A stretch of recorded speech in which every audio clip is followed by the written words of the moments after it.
कहानीकार सुधांशु राय, जो कि हॉरर, डिटेक्टिव और साई-फाई कहानियों के लिए जाने जाते हैं, उनकी अगली फिल्म बैदा का ट्रेलर आ चुका है, जो ऑलरेडी YouTube पर ट्रेंड हो रहा है। लोगों का कहना है इसमें उन्हें तुम्बाड़, ब्रह्मयुगम, स्ट्रेंजर थिंग्स और डार्क जैसी जबरदस्त फिल्मों और वेब सीरीज की झलक दिखती है। आइए हम भी कुछ झलकें देखते हैं। अगर उसने एक अलग डायमेंशन यानी कि एक नई दुनिया बनाई है तो उसमें इलेक्ट्रोमैग्नेटिक फील्ड्स भी क्रिएट किए होंगे।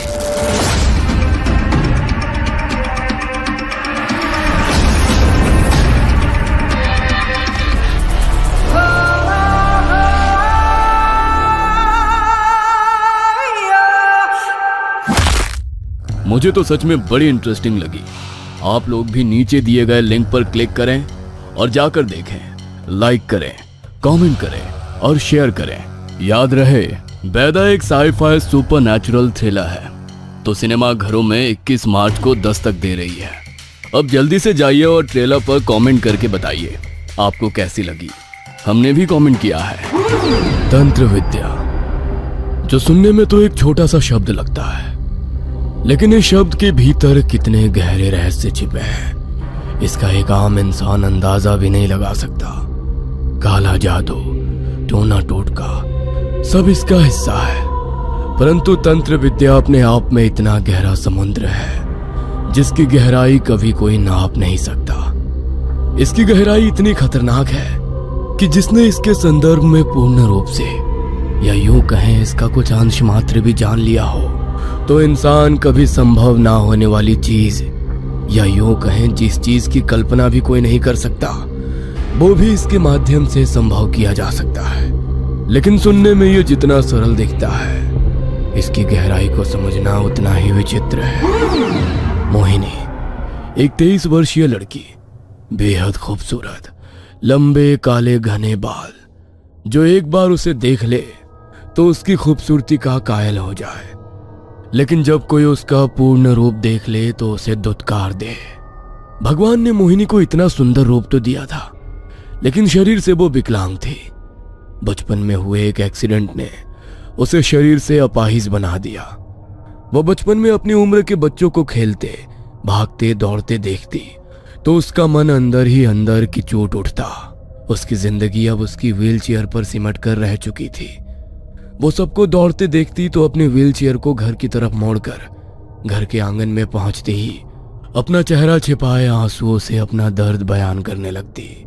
अंदर ही अंदर वो इतनी ज्यादा घुटती कि अब तो किसी से बात करना भी उसे अच्छा नहीं लगता था। उसकी एक छोटी बहन वैशाली भी थी, जो उसे एक छोटी नहीं बल्कि एक बड़ी बहन की तरह प्यार करती थी। वो मोहिनी को उदास देखती तो हमेशा उसकी उदासी दूर करने के नए नए तरीके खोजती। मम्मी, दीदी कहाँ है? मैं कब से उन्हें ढूंढ रही हूँ। बेटा, मोहिनी अपने रूम में है। फिर से उसने आज खाना नहीं खाया। मैंने बहुत कोशिश की, लेकिन वो खुद को कमरे में बंद किए हुए है, किसी को अंदर नहीं आने दे रही। कुछ खाया भी नहीं उसने। आप चिंता मत करो मम्मा, मैं दीदी को खाना खिला दूंगी। आप मुझे खाना दे दो। कहने को वैशाली की उम्र कम थी, लेकिन इतनी कम उम्र में भी वो बहुत समझदार हो चुकी थी। अपनी बहन की उदासी वो एक पल भी देख नहीं पाती थी।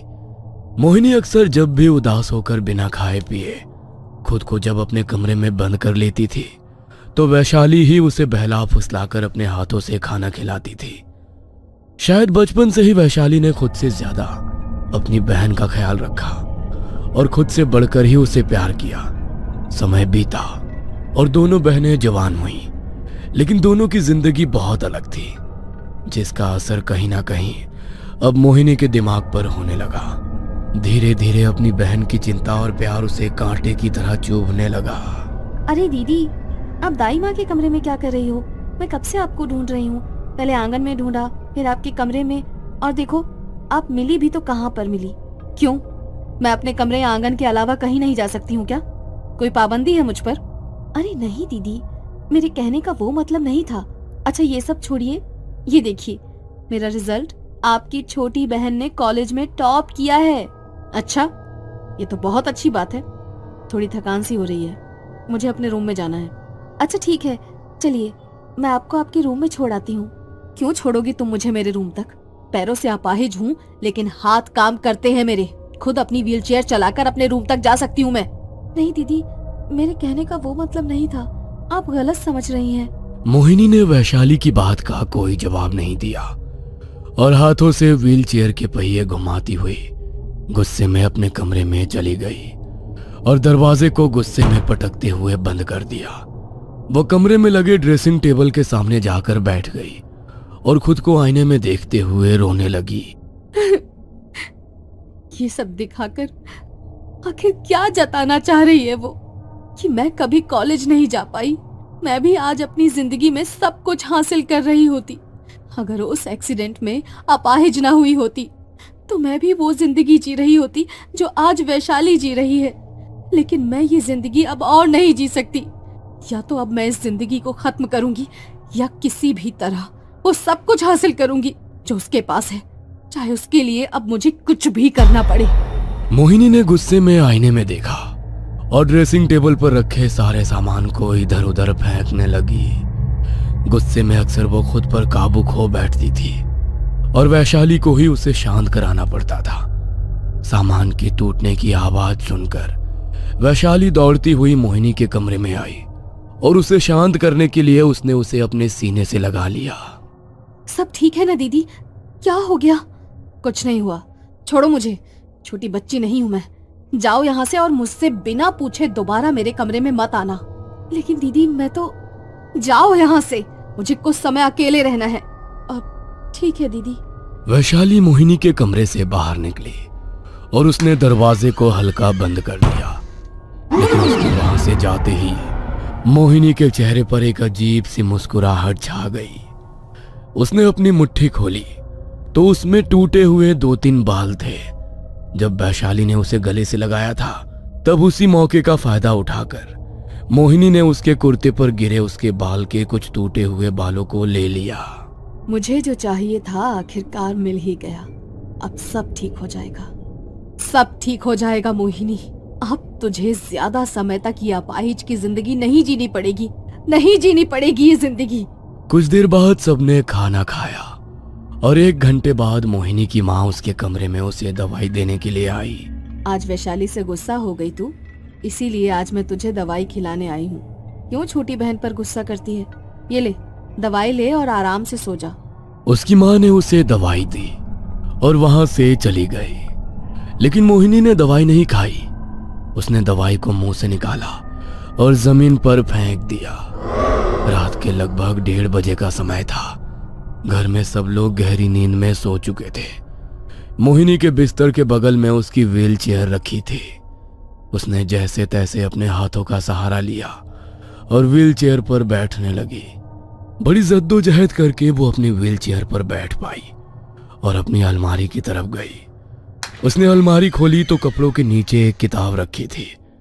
उसने उस किताब को निकाला और व्हीलचेयर घुमाकर अपने बिस्तर की तरफ आ गई। बस कुछ रातें हैं तुम्हारे पास वैशाली, उसके बाद मैं सब खत्म कर दूंगी। उसने उस किताब का एक पन्ना खोला और वैशाली के सर से उसने जो बाल निकाले थे उस किताब के एक पन्ने के बीच रख दिए। अगले दिन वैशाली कॉलेज से घर आई तो मोहिनी बड़ी ही खुश हॉल में टीवी देख रही थी। अरे वाह दीदी, आज तो आप बहुत ही खुश लग रही हो। तो क्या ना रहूं मैं खुश?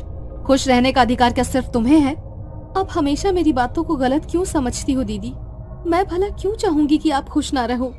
वैशाली को आज मोहिनी की बात का बुरा लग गया तो वो वहां से जाने लगी।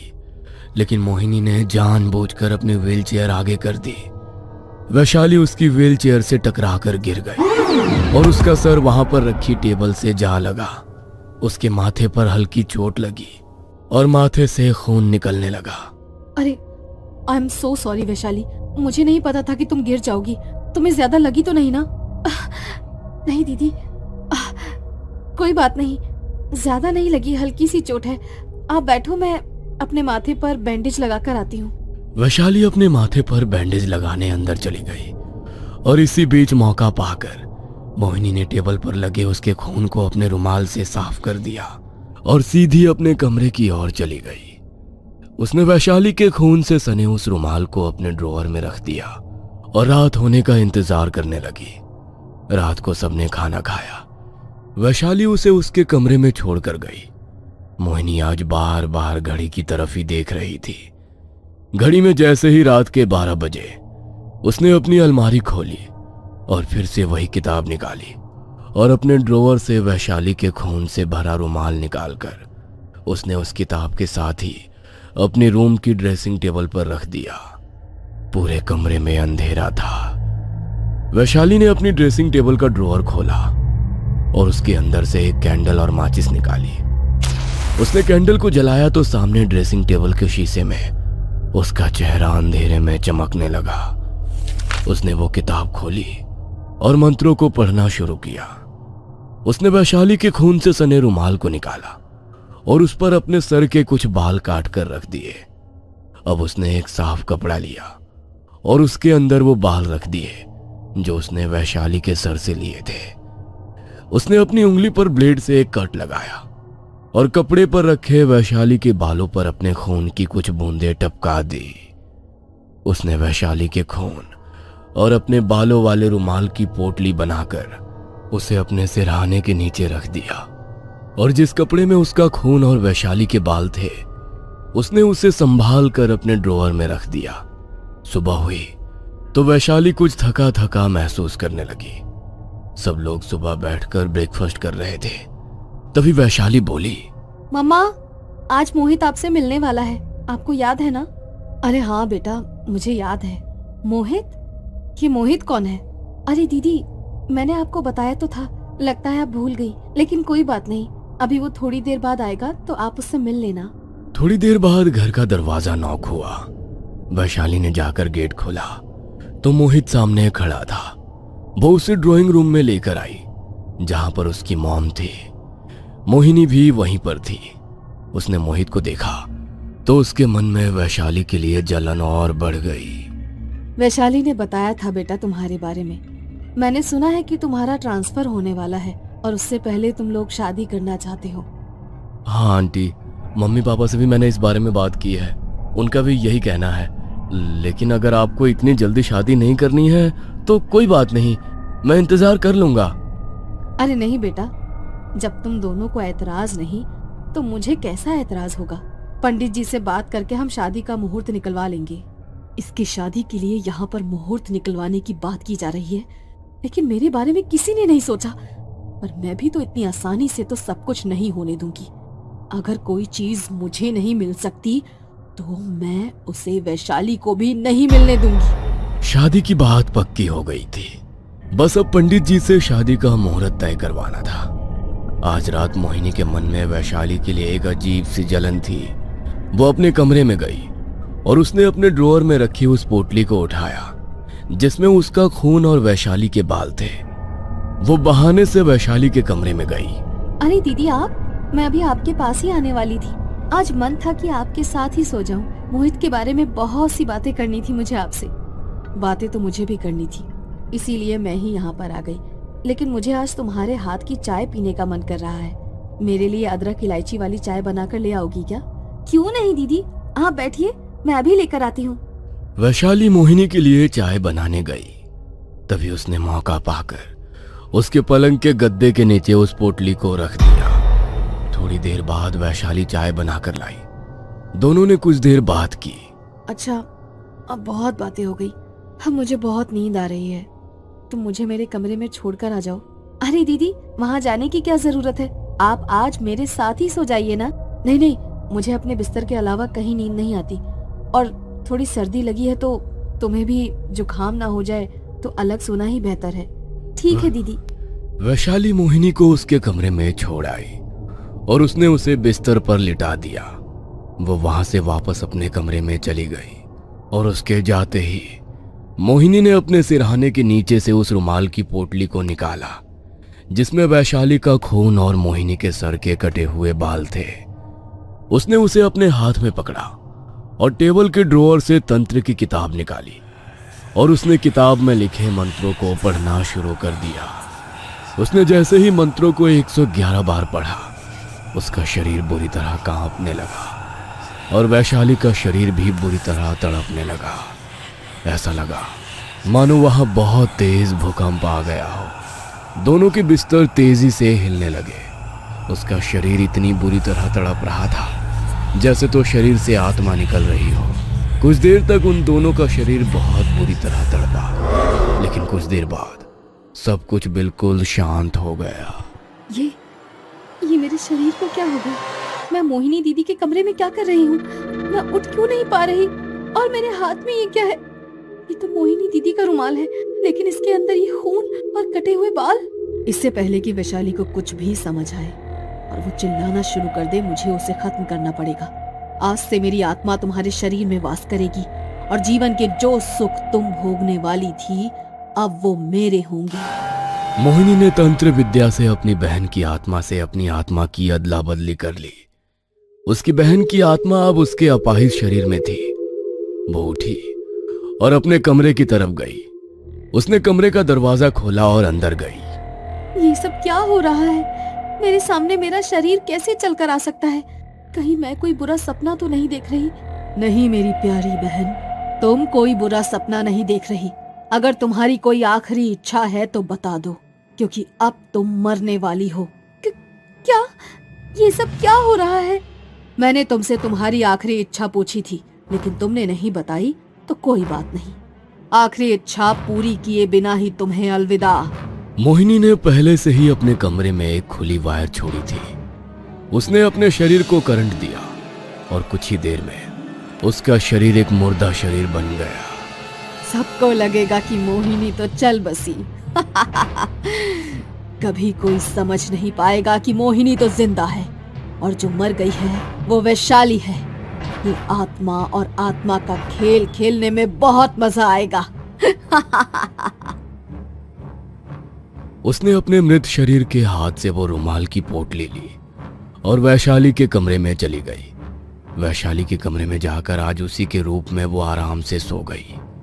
सुबह जब उसकी मां मोहिनी के कमरे में उसे उठाने गई तो उसकी चीख निकल गई। मोहिनी के चल बसने की खबर ने उन्हें बुरी तरह झकझोर कर रख दिया। मोहिनी के शरीर का अंतिम संस्कार किया गया। पंडित जी ने उसकी अस्थियों को उन्हें दे दिया। आप इन अस्थियों को मुझे दे दो माँ, मैं गंगा जी जाकर इन्हें खुद प्रवाहित करके आऊंगी। वैशाली ने मोहिनी की अस्थियों को अपनी मां से ले लिया, लेकिन उसने उन्हें गंगा जी में प्रवाहित नहीं किया, बल्कि वैशाली के कमरे की अलमारी के पीछे संभाल कर रख दिया। तेरी अस्थियों को प्रवाहित कर दिया तो तुझे मुक्ति मिल जाएगी, लेकिन मैं तो तुझे अपनी कैद में रखना चाहती हूँ। तेरी मुक्ति मैं कभी नहीं होने दूंगी, मेरी प्यारी बहन वैशाली। सबको लगता है कि मोहिनी चल बसी है, लेकिन वैशाली के शरीर में रहकर मोहिनी अपनी हर इच्छा पूरी कर रही थी। और आज तो उसकी सबसे बड़ी इच्छा पूरी होने वाली थी। वो थी उसकी शादी की इच्छा। मोहित को लग रहा था कि वो अपने कॉलेज के प्यार वैशाली से शादी कर रहा है, पर ये तो सिर्फ शरीर वैशाली का है, मगर आत्मा मोहिनी की। उन दोनों की शादी हुई और शादी को कुछ समय बीता। पता नहीं वैशाली, लेकिन जब से हमारी शादी हुई है तब से तुम बहुत बदली बदली सी लग रही हो। तुम्हारा बात करने का तरीका, तुम्हारा बिहेवियर बिल्कुल तुम्हारी बहन की तरह हो गया है। बहन का मतलब मोहिनी दीदी की तरह?